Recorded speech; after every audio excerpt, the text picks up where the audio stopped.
All right. Good morning, everyone. Happy Saturday to you. Welcome back to the channel, where, as always, I'm your host, Jesse. You're tuning in to Jesse Talks All Things TDCJ and Military. Today, we're going to be continuing on with our series, What Would You Have Done Had You Been in My Shoes? For those that are wondering, for those that care, I'm feeling so much better than I did last week. The little trip to the ER that we had on Saturday. Chest pain is at a minimum. It doesn't hurt to breathe anymore, so I'd say life is good. I'm just getting ready for Thanksgiving. I hope everyone else is doing the same thing. But for now, let's put all that to the side. Let's get into the topic. Today's story, we're going to be talking about a situation that I was involved in the Chow Hall, and I want you guys to picture it, and I want you to put yourselves in my place and tell me about what would you have done had you been in the same situation. All right? Now, some of you guys that are avid followers of this, all 20 of you, are going, well, Carter, you worked in SEG. How'd you work in the Chow Hall? Well, every now and again, when I would pull utility duty, or if SEG was, what would you say, had an excess of officers, if general population was short, they'd pull from SEG. All right? They'd pull from SEG before they'd call in anybody for overtime. So we kind of got pimped out, bottom bitched to the general population. It sucked, but it was what it was. I was getting paid the same, though. On this particular day, I was getting bottom bitched out over the gin pop. Okay. Not a big deal. Cool. Where are we working? I go in, I report to the supervisor. I always wore my staff vest. All right. When you went over to gin pop, you could take that thing off. It took a little bit of weight off of you. It wasn't as hot. I wore that thing as a badge of honor, a beast of burden, a badge of pride. I wanted them turds to know that you're dealing with a SEG boss now, just like they would say. You're dealing with a Cartwrights, if you're a Bonanza fan at all. So I wore it everywhere. Okay. So on this particular day, I reported in to the supervisor. He sent me down to work in 3 building. Okay. 3 building was probably, compared to the other buildings, the easiest, most chill, most laid back building there was at Styles. I think it still is. It was known as the faith-based pod. Okay. I don't know the story behind it. I really don't. But inmates that frequently visited the chapel, you guys can help me out with this. Please clean this up because I don't know for facts. But majority of the inmates that would visit the chapel or had religious accommodations, they ended up in 3 building. Okay. It was always quiet. Never had problems in there. You never heard any kind of ruckus coming out of 3 building. Okay. Up on the walls, it had biblical scriptures, stencil spray painted on it. I don't remember any of them. It had drawings of Lord Jesus and other biblical figures. It wasn't a bad place to be. If you had to pick the most chill, easiest place to be, 3 building would be it. Okay. So I'm working in there today. I don't know why 3 building was short-handed, or if Captain Boykins was just trying to hook me up. I was there. Okay. Day's going great. And then, however, gets time to start feeding chow. All right. Chow feeding procedures were comparatively different in SEG than they were general population. I've covered it in ad nauseum and segregation. We fed the trays to them. Okay. If you want to watch those, and I hope you do, check out some archives. General population, they filed out of the buildings and they all went to the chow halls. I've talked about in previous videos about how OJT officers, I guess you'd say, they're not cadets, they're not full COs, you're kind of in this weird purgatory. OJT individuals would stand outside and as inmates would get ready to go in the chow hall. You pull them out as many as you could, pat them down, send them on in. All right. There was an Alpha Bravo, fence separate, Charlie Delta side. Alpha Bravo fed 3-4 building, Charlie Delta 7-8 building, I believe. Again, I don't know Gen Pop very well. I was 12 building boss. Pause for hydration. I don't know about where y'all are. It's about 30 degrees outside right now. Man, it's holiday season setting in. So I get called out to go work over in the chow hall. Like, oh, God. I'd worked chow hall before when I was on OJT. It's not fun. Okay. So there would be a supervisor outside on both A and B side. I guess you get A and B and then C and D. It had to be a sergeant, lieutenant. Very rarely it would be a captain. All right, it had to be a supervisor. Supervisor had the key that opened up the doors. They'd always call out on the radio, call it to the building code, send me a shot. All right, shot was code word for approximately 25 inmates. They didn't file out the whole 84 of them, stick them in the building like you see in the movies where there's 100 inmates packed into the Chow Hall. Tried to do it as controlled as could be. So shots of inmates would file out. They come inside the Chow Hall. Now, what did the Chow Hall look like? I'm going to try to paint this picture for you guys the best I can. The door opened up. When you walked in, the big square building, okay, you went down a long line, and there was a pole about yay high right here. That was the divider for where they were supposed to line up onto the other side where all the stainless steel tables and the benches were. About midway up this walkway, there was a cutout window, about, I think maybe about that wide, that long, so to speak. That was a scullery. That was where the inmates would throw the dirty trays. That's where they get washed. When you got down to the end of that line, there was a register, and that was where the food service manager was posted up. Their job was to check the inmate's ID. They'd scan their ID. That was basically how they paid for their food. And then they would get a tray, they'd go down their line, they'd get their food, and then once they had their food, they were supposed to come down and walk their way down the table of trays. They were, God, I'm trying to draw you guys pictures. They were crooked, square-shaped. So if you're looking at it, you're looking at the point of the square, not the long axis of it, all right? So it was angled. And there were 4 round seats bolted to it. It would seat 4 of them. The kitchen workers, the inmate kitchen workers, were supposed to come out and set pitchers of juice on it. Red, orange, purple drink, whatever color it was, they were supposed to have that set out on the table. They were also supposed to have one set out with water. Sometimes there'd be ice in it, sometimes there wouldn't be. The job of the CO working in there was to control inmate seating, okay? They couldn't just sit wherever they wanted to. First guy that came down the line, he was supposed to come all the way down to the furthest seat. That's where I would be posted up, and he's supposed to take him a seat.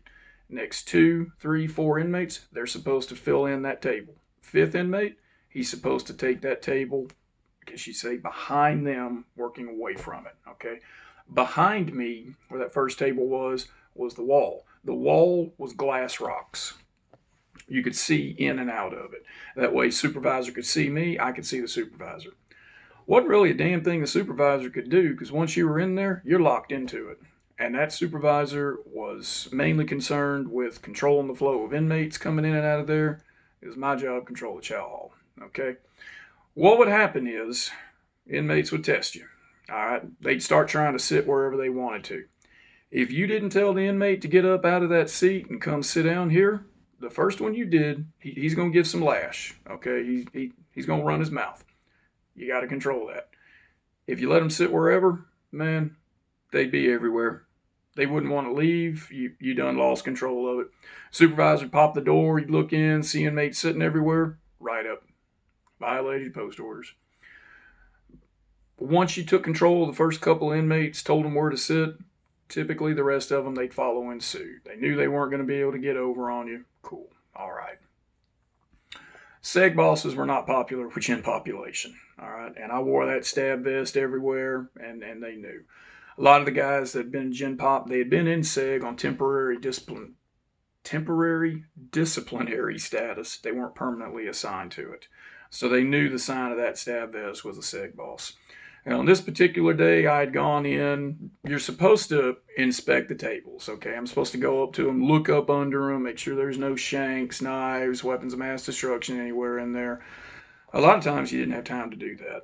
Check as many tables as you could, and then inmates start filing in. So I'm standing there in the back, and here come inmates filing in. And I hear some mumbling off to the side. Motherfucking sick. On this particular day, I looked over. Yeah, that's right. Motherfucking hoe-ass Seg boss in here today, guys. That accomplished 2 things. 1, I wasn't going to take any bullshit off of him. And 2, boss man has a sense of humor. He's used to dealing with inmates. Had I stood there and stood nothing, they would have showed 2 things. RoboCop, or this guy's shy and he's going to take a bunch of shit. Okay? Didn't have any problems. Guys come in, they get their food, they start filing down. Cool. They're filling up their drinks, eating food, everything's going good. All right. We get about, I don't know how many you were supposed to have. You weren't supposed to have a whole hall. The thing could fit 16 times 8, 864, 164. I think that is 16 times 8. I'm not going to do the math here for you guys. 16 times 8 is approximately how many it could hold. We're supposed to have more than 25, maybe 50 in there. Okay. Once they got done eating, they were supposed to get up, go around the little arm walkway, turn their tray in, and they were supposed to start standing up against the the wall. Coast Guard talk. Start standing up against the wall. So that way, whatever the time frame was, when a supervisor popped that door, they were supposed to be standing there ready to file out. They'd file out, go back to their building, time for the next shot. All right, feeding chow could take a while, and there was a lot of guys to feed. On this particular day, here's the situation. These inmates all came from the same building. Building 3 was not supposed to eat chow with Building 4. All right. That was supposed to keep down on the trafficking and trading, the interactions. So the guys that they're eating with are supposed to be the same guys that they're going to see in the same kind of building. So there shouldn't be a whole lot of business being conducted from building to building in the chow hall, other than the fucking inmate workers and sometimes the food service manager trying to smuggle in food to these guys. I'm not going to get into it because I wasn't FSM, but these guys would sell and traffic and trade food every shot that came in and out of there. That wasn't my job to maintain. All right, that was the FSM's job. I was there to control seating.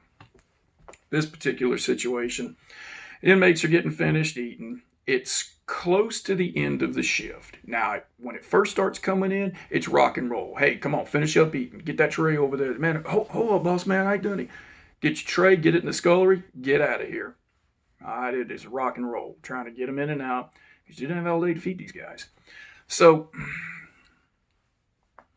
when it got closer to the last of the shots, you started slowing down. You started relaxing. They got a little bit more time to eat. All right, it quieted down a little bit. All the early shitheads, they had already got done eating. Okay. So for this situation,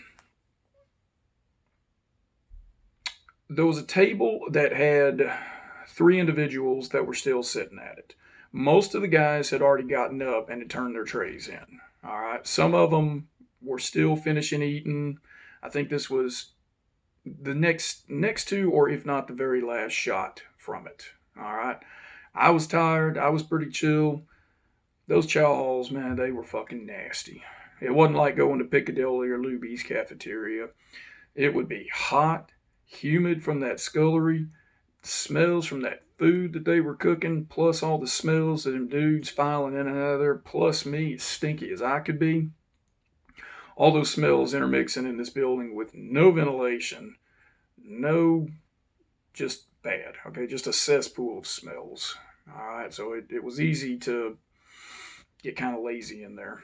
So they're sitting there having a conversation. All right, 2 of the individuals, they're from one of the buildings. I think it was 3 building. The other individual was an inmate worker. All right, he was serving he was serving food up on the line. He had come back out and was sitting there talking with these guys. All right, I missed him coming over there. It was easy to miss stuff because when guys would go over to the scullery to turn their trays in, if something was about to happen, they'd provide some kind of a distraction. Not meaning they're going to start fighting. Sometimes they just get your attention. Hey, Bossman Carter, you back in gym pot, man? Hey, Bossman, why don't you take that vest off, man? You ain't got to wear that out here, man. You ain't. So while I'm interacting with this, inmate worker comes and sits down at the table. Okay. The 2 guys that he was sitting with were extremely feminine individuals. That's all I'm going to say about that. And they're over there conversating. That's not supposed to happen. The food was done. The trays were empty. They're just over there talking. All right. I thought it was a test. I went over to them. Hey guys, if y'all are done, I need y'all to turn your trays in, stand up against the wall. One of the inmates from the building looks back at me. Boss man, please just let me finish this conversation. I'll never get to talk. Please, just let me have this. Just this one time. Please, sir. Please. practically begging me. Okay, I had never had that happen before, and I was like, man, motherfucker, what the fuck am I supposed to do? Hey, look, can y'all at least go turn your trays in? Yes, sir. Yes, Mr. Carter. Yes, sir. They get up, they go turn the trays in, and when they're done turning the trays in, they sit back down. I thought they were going to stand up against the wall. All right, they sit back down at the table, and they're still talking. I don't know what they were talking about. I wasn't paying attention. It was about time for the supervisor to open the door.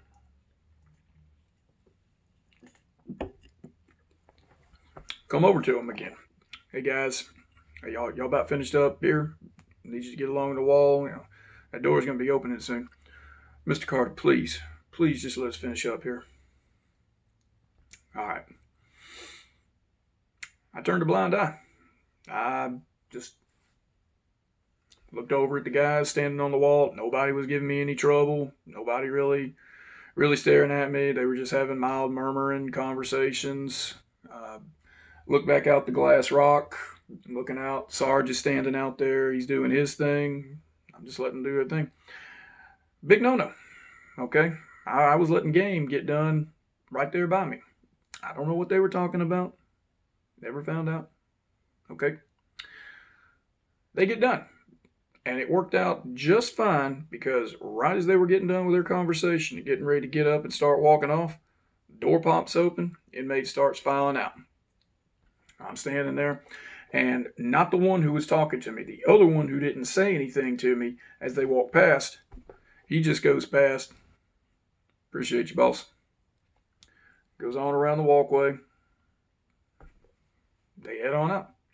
I didn't think much of it. Once chow was done, I went over to the ODR, got me some food. I think that particular day was pulled pork, some carrots, some kind of bean, some lovely, delicious red saccharin flavored juice that is known to cause cancer in lab rats, according to the sign that was posted up right over to the vat where you get that stuff from. I just went on about my day. Never heard anything about it. Just another slice of life. So, situation is, what would you have done? Would you have RoboCopped the situation, told the inmates, nope, not allowed this. Inmate worker, you're out of place. You're going to catch a case. You two, you've exceeded the time. Trays up on the thing and send them out. Or would you let them get over? Been a little bit of a human? A couple things could have happened from it. All those guys that were standing there, they could have wrote I snitch form on me that I was allowing it to happen. Inmate worker could have wrote I snitch form on me that I wasn't doing my job by enforcing him not being out of place. That shit happened all the time. Didn't happen to me in that particular time. I don't know why. I don't know if it was working in the faith-based dorm or I just kind of felt a little bit human on that particular time, and I let those guys go for that. I never got anything good out of it. At least I don't think I did. Never got anything bad out of it. So, y'all put yourselves in my shoes, and hopefully if you've made it this far, let me know what y'all think about it. I don't think I'll be able to make another video before Thanksgiving hits. Everyone have a happy Thanksgiving. Stay safe. I'll see you guys in the next video. Carter's out.